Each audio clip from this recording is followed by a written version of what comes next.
Hey there all, Aman here from Transition Partners, here for another episode of Leadership Lessons in Cyber.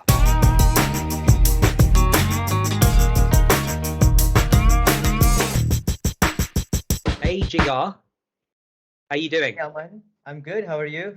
Good, thank you. Thanks for coming on to this LinkedIn video series that I've started to do, so I appreciate it.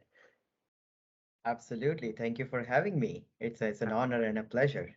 Yeah, and just to, I suppose, for the, I'm doing this now for everyone to be connected more in the cybersecurity industry. And obviously, you're in your role now, one of the key players in your role across the industry, really. So, but it'd be good for a benefit of maybe the listeners, the people who are watching the video on LinkedIn. Could you just give an idea about your role and sort of, yeah, what your journey has been like in the cybersecurity industry, please? Absolutely, definitely. Thank you so again, for having me today. And I am Jigar Shah. I'm the global head for identity access management for R1 RCM. We are a healthcare revenue cycle management global company. And my role and my responsibility right now is to focus on anything and everything which falls under identity and access management universe.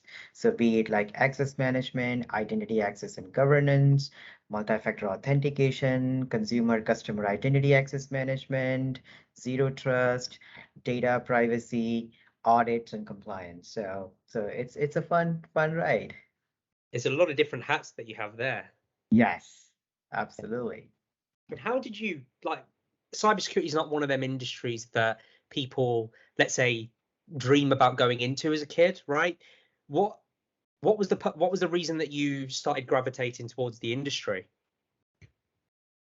Well, that's a great question, Aman. I've been in IT for, almost 2 decades. I've started my career in IT. I've done management consulting. I have held, several leadership roles within, Fortune 100, 200, 500 companies in terms of, different segments and domains of IT, when I was doing my management consulting, and always loved the power of technology, enabling business. So over the time, one after the other, I was just very curious person, to learn something new. Now, wherever I'm a big news reader, so I always read news, and it's very hard to avoid the news, that you get it like, hey, today someone else got breached, from data, or there was an identity theft, right? Or, hey, someone was held, on a standstill because of ransomware, right? Something like that, which kind of like, sometimes affect, human lives, at the end of the day. So that actually really, I got curious into that. And I always felt that, hey, you know what, how is this whole cybersecurity world? That piqued my curiosity and Yeah. interest in cybersecurity. And I always felt that, cybersecurity professionals combat cybercrime, right? So cybercrime is a running rampant, and for people who want to actually help and stop criminals, this is one of the really nicest ways being in technology to be a part of cybersecurity. And that's exactly my interest peaked, and I started learning more in my management consulting days, at my current job when I first started in a different role. And that's how whole my journey got started. Also, I felt, it was such a fun and rewarding, work, in cybersecurity. I'm telling you, you will never feel that you are bored, or you have Yeah. an unnecessary work, The world of cybersecurity is always and constantly evolving, right? Staying ahead of, attackers, of bad actors, is a significant part of the job.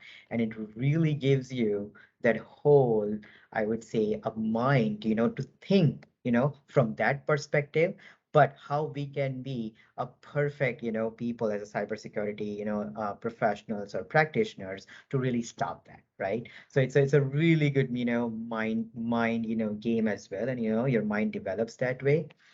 Plus, other perks, as you know, cybersecurity is really hot right now, especially after pandemic, right? It has become to the top. So, there's a lot of, demand in the market, first of all. Job flexibility is there. There are multiple career pathways. And of course, rewarding career, right? In terms of compensation as well. So I think, That's how I love being in cybersecurity. And it's growing heavily, right? I It's think growing. the now the perception of people with cybersecurity, again, I'm speaking to not necessarily the target audience here, but it's more around people perceive it as the movies, right? Hacking and coding. But a topic you were really interested in talking about was the business angle, right? The working with the C-suite, the board, to deliver goals, objectives. So tell me a bit about, your involvement in that. How do you go about building that relationship internally with the board and the C-suite, but maybe also externally with other security leaders? Yeah. I think, Aman, this is a fantastic question. Not only just me, I mean, every cybersecurity leader in today's world have to deal with either their C-suites or executives, stakeholders, both internal as well as external, like, Yeah. you know, uh, and not everyone understands cybersecurity lingo, right? So how, as a leader, you communicate your point, in a very effective way. So, I'll tell you, I'll give you some examples. I think working with C-level has its own perks and challenges, right? Most of the C-level folks, are come from a business background. And sometimes they don't understand the technical jargons. If they do, that's great. You have a value add there. But if they don't, speaking into their language is the key, right? So with their diverse responsibilities, and I would say, their tight schedules, most of the C-suite or a stakeholder wants to get the most out of every exchange in the shortest time, right? So being that concise and brief is the key. Simplicity is the key, number one, right? Number two, know your audience well, right? I do that all the time. If I have to appear in front of, let's say, bunch of, C-suite folks or my executives, right? I first really understand them well, that what do they care about? I try to find out whatever the maximum I can, right? I understand that risk, appetite, and posture, right? So, what they care about, what are they willing to, accept the risk or not accept the risk, right? Those kind of like the details. I align with their type of language and communication style, right? So, it could be from different angles, right? Number three, storytelling is so important. I always tell that, hey, being in technology, cybersecurity, or any field, you have to be a great storyteller to put your point across. And at the same time, not too long, I mean, not too wordy, but in an effective way, right? So when I say, and I'll give you an example, like, for our audience as well. For example, tell this compelling story. So let's say if I want to have a secure buy-in from my leaders, right? Or getting the tone from the top in support of security objectives. How should I actually present this? So if I have been given this opportunity, I would do two things. First, I would tell a story that, hey, leaders, there are top three threats, right, that could impact your revenue and operations. Those are the two things which really, most of the stakeholders care about. And this is our mitigation plan to address each one, right? And backed by this story, I'll give them some numbers and metrics to back them so that they can see it visually, right? So in this case, I can give them a metric such as like, hey, my risk landscape and the heat map, right, which I've developed. Or I can give them a summary of threat intelligence, right, which I've created, right? Or even just my strategic roadmap, right? So those are some of the points I Yeah. would do. And last thing I would just, say that, be yourself in those communication, right? Can you hear me, Aman? Yes, yes. Oh, okay. I thought I got paused. But I think I say be authentic, that helps to establish trust, which is fundamental to having any meaningful communication. At that level, people are looking for credibility, right? People are looking for trust and integrity. If you have that, if you build that confidence with your C-suite, I think half of the battle is won. So I think that's what I do in my approach. I take these 4 or 5 points, understand them, and then try to communicate what they're looking for in the shortest amount of time. Thank you. No, that's a detailed answer. I really appreciate that. And you talked a lot about upward reporting to the C-suite, the board, which is great. But then you've got that other audience, and perhaps, when I speak in my field to leaders like yourself, which is talent, and that is a different hat to wear, a different sell, a different maybe conversation to be had. And it's the hardest challenge, right? So tell me a bit about the talent piece. Like, what is it that you do for one to attract, but also retain talent's a big one as well. Tell us a bit about that process for you and maybe wearing the hat of communication there. Yeah, yeah, I think I would say, Aman, hey, you are the expert in that, so, I'm sure, I have great things to learn from you as well on this, but this is a great question, and I'm sure, like, I welcome your feedback as well, as we discuss this, but I think the process to, so you asked me the process to attract the talent and retain the talent, right? So let's dissect both of them, right? First of all, attracting the talent, right?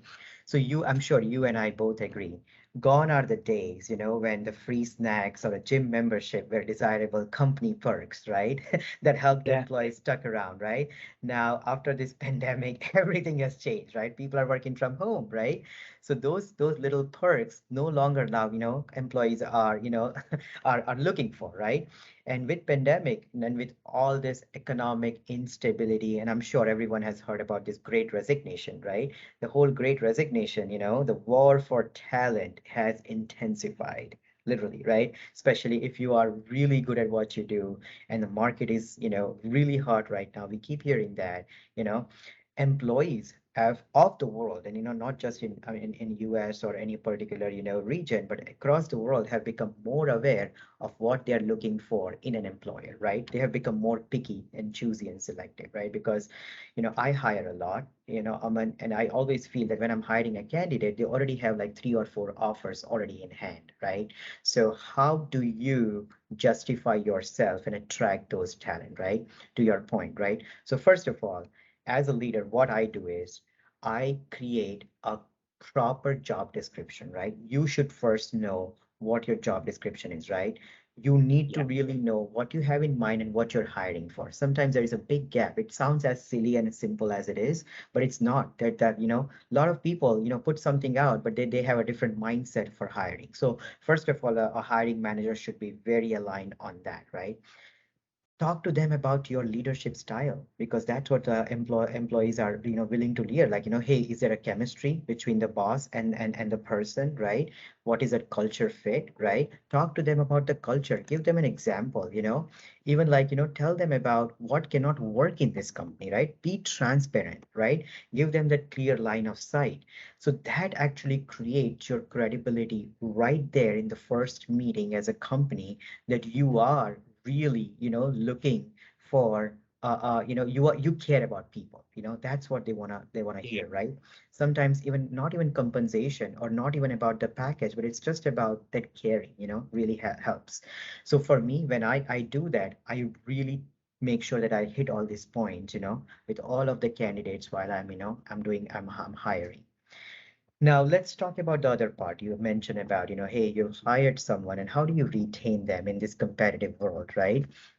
So again, I want to repeat the same points, right? First of all, give them a good work-life balance, right? That's very important these days, And work-life balance, when I say that, because now with pandemic, it's very hard to decompartmentalize, your work schedule, as because you're working from your living room, right? There is no boundaries, right? Hey, when to switch off and when to switch on, right? So make sure that, if your company allows, give them the right work-life balance so that they can still have that. And I always, one thing when I was in my career, when I always read, from these great learned people, that most of the people, if they leave their job, it's not because of the company, but because of that immediate boss. So do not. Yes. Right. Yeah. So do not become that horrible bosses, always become the good boss, See, it's not always, about like, hey, what my employee can do, hey, how I can change as a boss too, right? If you have that little mentality behind your brain, that really helps to, to foster that relationship, right?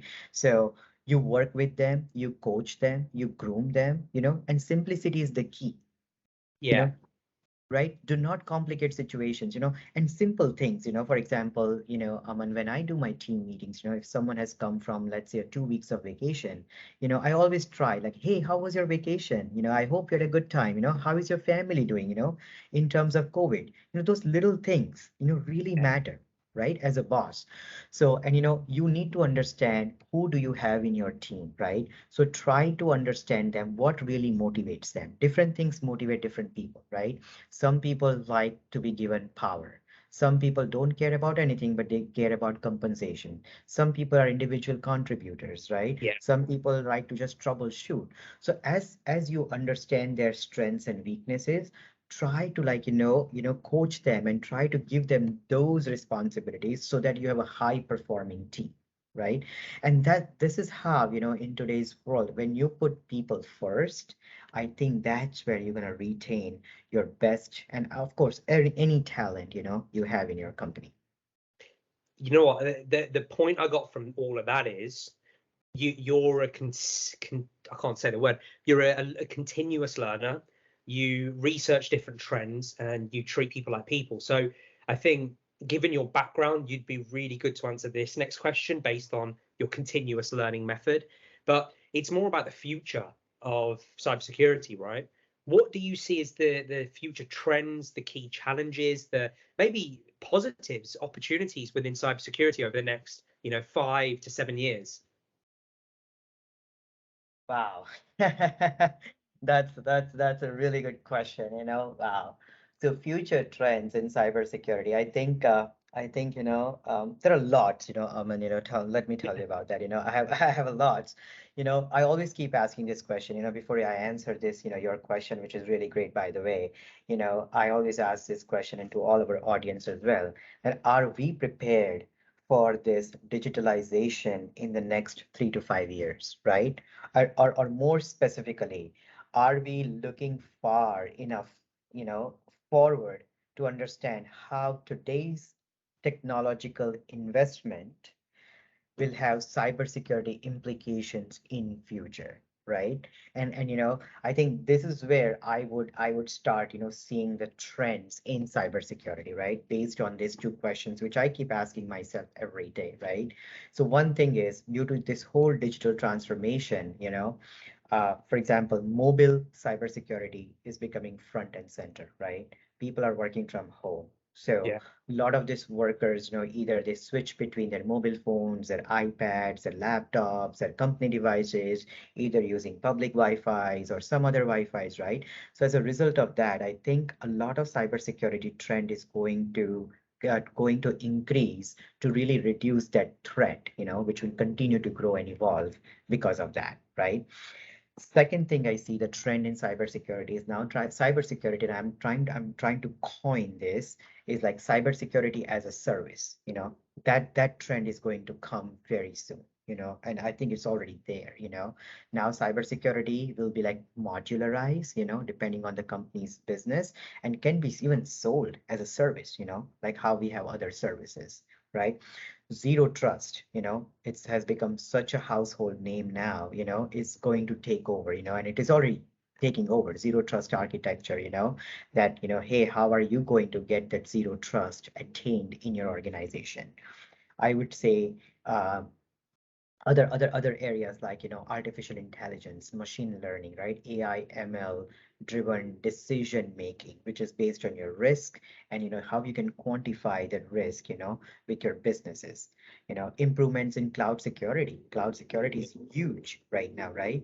And now identity access management, guys, identity is really getting the central, attention, core and center of everything. And now the trend is going to even change beyond that. It will not be even identity.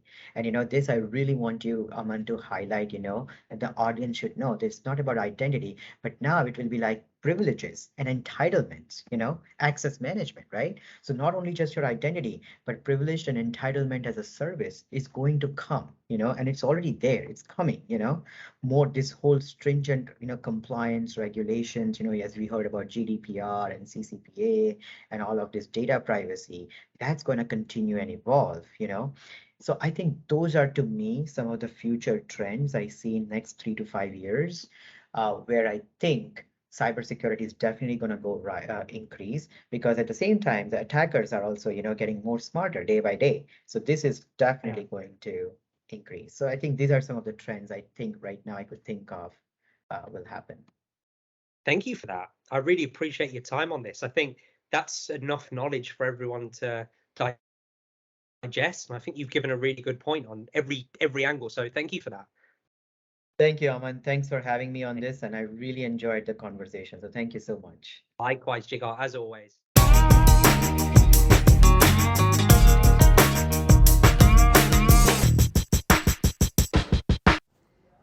Thanks for listening to Leadership Lessons in Cyber. I look forward to seeing you all on the next episode.